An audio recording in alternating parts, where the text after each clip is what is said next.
Hey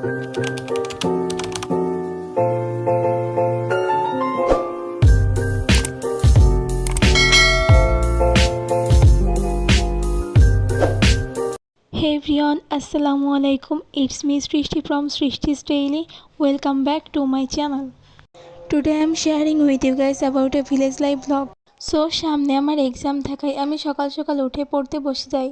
দেন সকালে গ্রামের ঐতিহ্যবাহী খাবার ক্ষীর আর কাঁঠাল দিয়ে সকালের নাস্তা শেষ করলাম।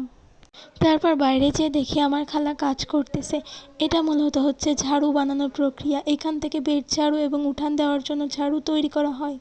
তারপর দেখলাম গাছের কাঁঠালগুলো অনেক বড় হয়ে গেছে এবং চারপাশের পরিবেশটাও কত মনোরম লাগতেছে। তারপর পাড়া থেকে এক নানি এসে আমাদের বাসায় সেলাইয়ের কাজটা করতেছিল, অনেক ভালো লাগতেছিল দেখতে। অ্যান্ড ইটস শামীম মহল, আমার নানু বাড়ি। এরপর আরেক নানি ধান সিদ্ধ করতেছিল, তাই দেখতেছিলাম। And hair is a tour of our উঠান বাড়ি। উঠানটা ভালোই বড়, ছোটোবেলায় এখানে অনেক খেলা করতাম সবাই মিলে। অ্যান্ড আমাদের সিঁড়িটা কিন্তু অনেকটা ওল্ড ভাইব দেয়। যাই হোক, আমি আরেকটা বাসার ছাদে একটু ধান দেখতে গিয়েছিলাম। অ্যান্ড আমাদের কিন্তু একটা লিচু গাছও আছে, আর লিচুগুলো এত মিষ্টি হয়, খাইলে বারবার খাইতে মন চায়। এমনকি পাড়া প্রতিবেশীরাও আসে আমাদের গাছের লিচু খাইতে। এরপর আম দেখতেছিলাম, অনেক বড় বড় হয়ে গেছে, কিন্তু সবগুলো কাঁচা, পাকলে তো পাড়াই যেত। এরপর আমি একটু উঠানের মাঝখানে হাঁটাহাঁটি করি আর চারপাশের সুন্দর দৃশ্যগুলো উপভোগ করি।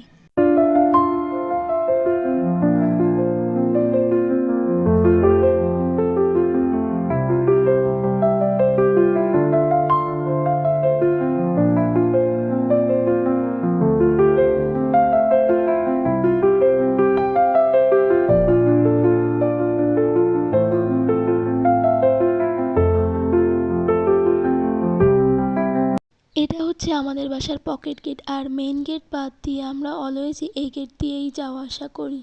আজকের আকাশটাও এত সুন্দর ছিল, জাস্ট দেখার মতো। এবং সাইডে আছে একটা মেহেদি গাছ। মেহেদি গাছটা অবশ্য আমাদের না, পাশের বাসার মামিদের।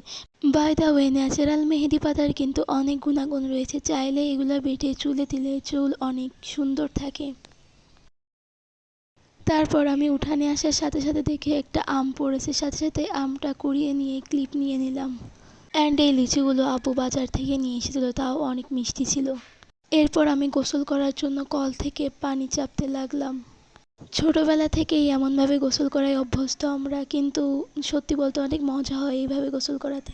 গোসল করার পর আমি একটু নিজের সাথে সময় কাটাচ্ছিলাম জানালার ধারে বসে। অ্যান্ড জানালার ধারের ওপাশের দৃশ্যটাও অনেক সুন্দর লাগতেছিল আমার কাছে।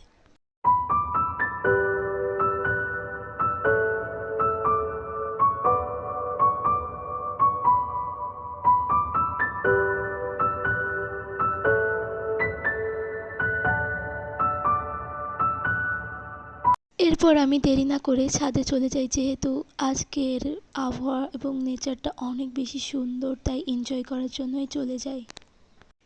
সেদিন ছাদে দুপুরবেলাতে গিয়েছিলাম, কিন্তু আশ্চর্যজনকভাবে সেদিন বেশি গরম ছিল না বলে ছাদে খালি পায়ে হাঁটতে পেরেছিলাম।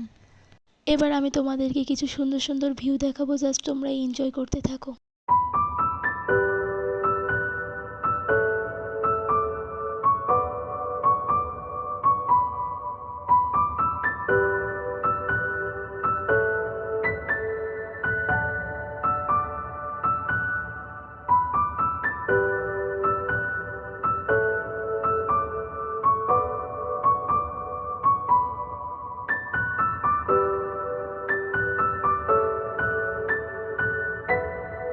ও বাই দ্য ওয়ে, আমাদের ছাদ থেকে কিন্তু আরেকটা ছোট ছাদ দেখা যায়। এটা হচ্ছে আরেক মামাদের বাসা।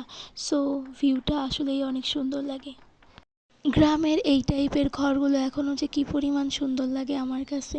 বাই দ্য ওয়ে, এগুলো কিন্তু আমার ছোটোবেলার বন্ধুদের বাসা। পাশাপাশি বাসা হয়, আমরা সবাই একসাথে খেলতে পারতাম। তারপর দেখি এই কবুতর দুটো পাশের বাসার মামির সব ধান খেয়ে নিচ্ছে, কিন্তু দেখতে অবশ্য ভালোই লাগতেছে। এবার চলো তোমাদের ছাদের আরেক পাশের ভিউ দেখাই। এত জোস লাগে আমাদের ছাদ থেকে সমস্ত সব পাড়া দেখা যায়, অনেক সুন্দর লাগে। অবশ্য গাছগুলোর জন্য বেশি একটা দেখা যায় না।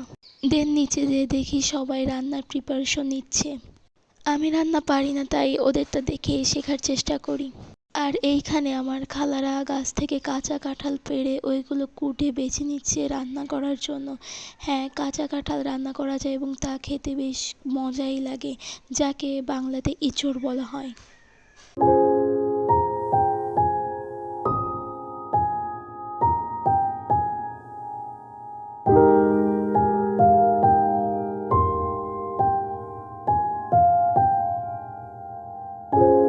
দেন খালা আবার চাল ছাড়তেছিল, ওই যে ধান সিদ্ধ করে ধান নেড়ে দিল, ওইখান থেকে ধান মাড়াই করে এমন চাল তৈরি করা হয়, সেই চালগুলো ঝেড়ে খাওয়ার উপযোগী করা হয় এবং তা দিয়ে ভাত রান্না করা হয়।